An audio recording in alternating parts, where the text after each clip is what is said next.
Dr Stone est sans conteste l'anime le plus populaire de la saison et je n'ai absolument aucune difficulté à comprendre pourquoi. Écrit par Reishiro Inagaki et dessiné par Boichi, l'un connu pour Aishield 21 notamment et l'autre pour Sunken Rock ou encore Inuyashiki, il a rapidement su se faire une place dans le top du Weekly Shonen Jump, le magazine de prépublication le plus populaire dans le monde du manga, allant jusqu'à titiller quelques My Hero Academia, The Promised Neverland ou encore One Piece. Son adaptation animée diffusée chez nous par Crunchyroll n'a fait qu'accroître sa popularité, aussi intéressant que divertissant. Dr Stone démarre de façon fulgurante avec cette adaptation de TMS Entertainment et je suis sûr à 10 milliards de pourcents qu'il n'a pas fini de faire parler de lui. Yo les potes, c'est Kauzen, dans cette vidéo je vais vous dire pourquoi je trouve Dr Stone follement excitant.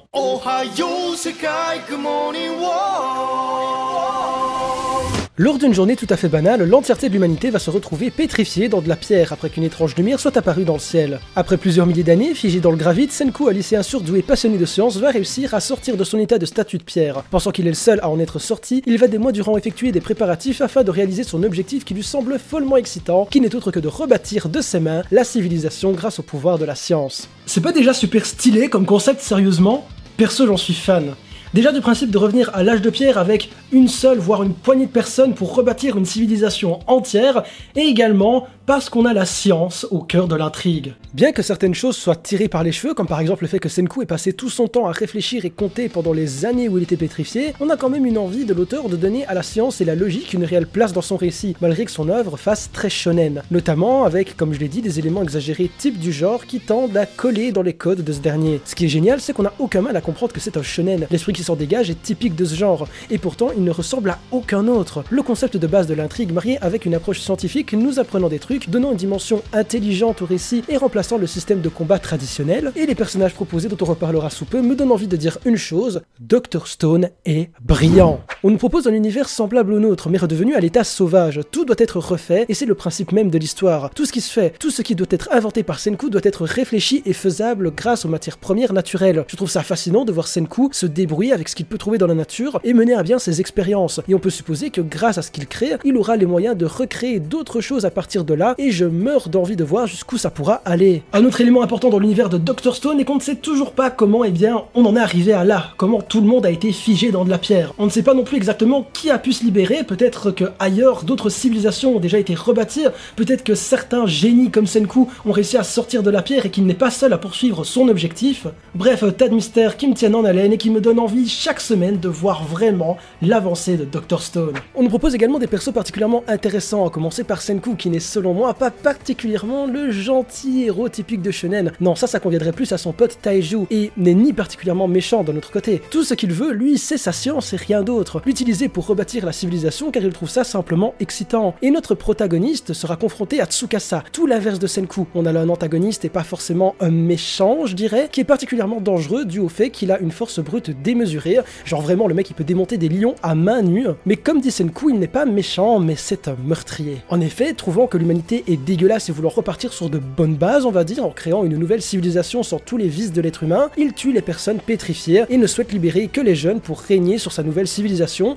en apprenant des valeurs pures aux jeunes et vivre en harmonie avec la Terre. Enfin tout ça pour te dire qu'il a des motivations tout à fait honorables dans le contexte actuel de notre société. Je trouve que c'est un manga qui est particulièrement dans l'air du temps, mais quand je te parle de motivation honorable, évidemment, tu te doutes que je veux dire qu'elles ne sont pas forcément meilleures que celles de Senku, mais maintenant il ne procède pas de la bonne façon, évidemment, ça je pense que tu l'auras compris, tuer des gens c'est pas bien. D'un côté, on a l'envie de faire progresser l'humanité à l'aide de la science avec tous les dégâts que l'homme peut entraîner sur son espèce comme sur la Terre, et de l'autre on a envie d'avoir un monde pur, de ne faire qu'un avec Mère Nature en protégeant l'espèce humaine de ce qu'il y a de nocif, aussi bien pour les hommes que pour la planète en elle-même, mais ça passe par l'éradication de la population actuelle, figée sous la pierre du point de vue de Tsukasa. Cette approche et alchimie entre ces deux personnages fonctionne à merveille dans l'œuvre qu'est Dr Stone. Et en parlant d'alchimie entre les personnages, on a également Taiju, le grand ami de Senku. Pour faire simple, notre héros Senku, c'est le cerveau, et Taiju, les muscles. Avoir un tel personnage assez stupide mais très complémentaire au héros d'un point de vue skills permet de faire avancer l'intrigue parce que Senku ne pourrait rien faire sans la force physique qu'il ne possède pas, et donc les deux ont, malgré leurs différences, une importance capitale. Taiju, de par son manque de connaissances, permet à Senku de fournir également des explications à la fois pour lui et pour nous spectateurs, afin que ces explications nous parviennent de façon justifiée et des plus naturelles possibles dans le récit. Ce duo permet également d'apporter de l'humour à celui-ci, dû à la stupidité et spontanéité de Taiju, contrasté par le caractère de Senku qui lui est totalement opposés. Ensuite, un élément dont je ne peux m'empêcher de parler plus en détail qui fait à la fois la force et la faiblesse de cette œuvre pour certains, la science. Prendre la science que nous connaissons aujourd'hui et la transférer dans un monde que j'ai envie de qualifier de préhistorique rend ce thème super intéressant car d'une part il nous permet de faire un bond dans l'histoire et de comprendre comment tel ou tel objet, comme par exemple les armes à feu, ont été inventés en nous apprenant des petits faits historiques au passage, et d'autre part il nous renvoie aux origines même de la science, un moyen long, complexe, demandant un nombre incalculable d'échecs et de la réflexion dans le but de résoudre des petits soucis du quotidien et nous faciliter la vie. Senku cherche toujours une explication scientifique à ce qu'il se passe et donc rien n'est laissé au hasard parce qu'après tout, seule la science peut expliquer la plupart des choses qui régissent notre monde, ou presque. Il cherche toujours à expérimenter, parfois ça prend un temps fou, parfois il échoue des dizaines de fois, il arrive que ce soit un élément extérieur totalement imprévu qui lui donne un déclic ou une solution à son problème, mais au final, de par la persévérance, de l'expérimentation et de la réflexion, Senku résout des problèmes avec ce qui l'entoure et la façon dont ce thème est donc traité me donne envie de dire que Dr Stone a parfaitement compris ce qu'est la science et nous propose une vision de celle-ci relativement correcte. Toutefois, certains trouvent que science et péripéties explications dignes de shonen, sans réel sens, ne fait pas bon ménage et ce n'est pas forcément à contredire. C'est vrai que quand il dit qu'il a compté pendant des milliers d'années, t'as l'impression qu'il se fout un petit peu de ta gueule. Mais enfin soit, pour revenir au traitement de la science, ce que j'ai trouvé particulièrement cool, c'est qu'ici on a une vision qui est également très esprit shonen, ce qui correspond parfaitement à l'œuvre en question. En gros, pour y arriver, il faut s'entraîner en expérimentant, tout donner, ne rien lâcher, comme quoi science et esprit shonen peuvent coller.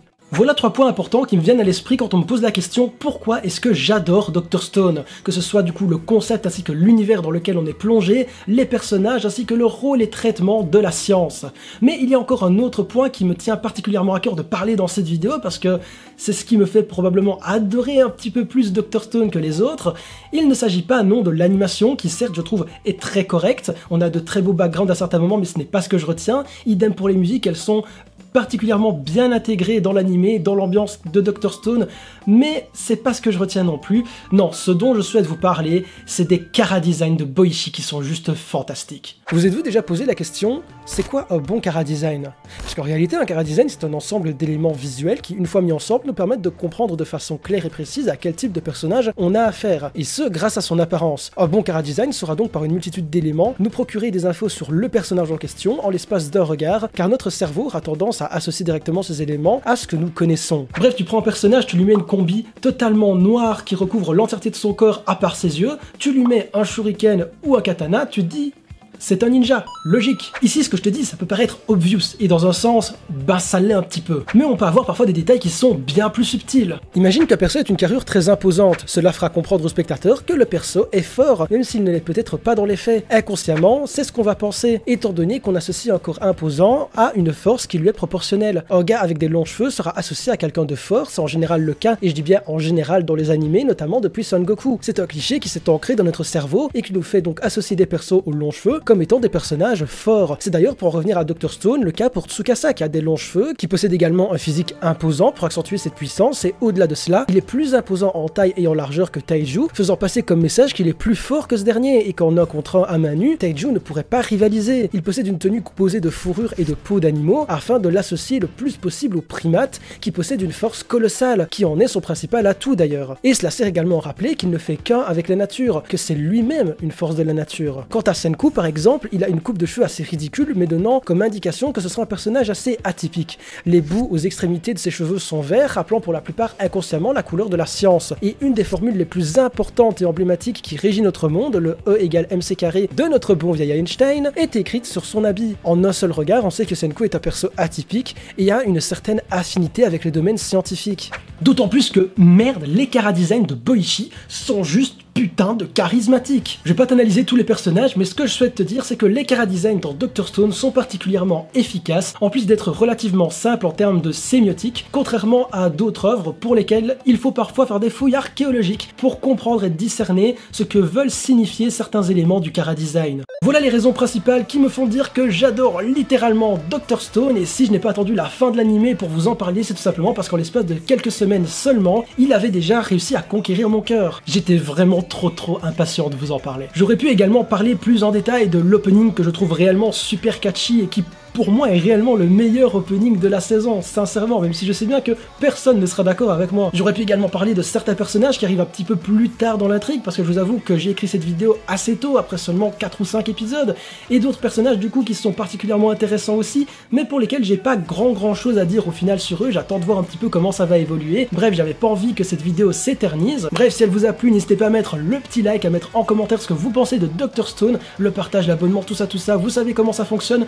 N'oubliez pas, j'ai le serveur Discord qui est dans la description et des animations vraiment presque tous les jours, c'est vraiment un lieu de rencontre pour un petit peu tous les fans d'anime, de manga, donc n'hésitez pas à venir faire un petit tour. Sur ce, moi je vous souhaite une bonne journée, une bonne soirée, à la prochaine.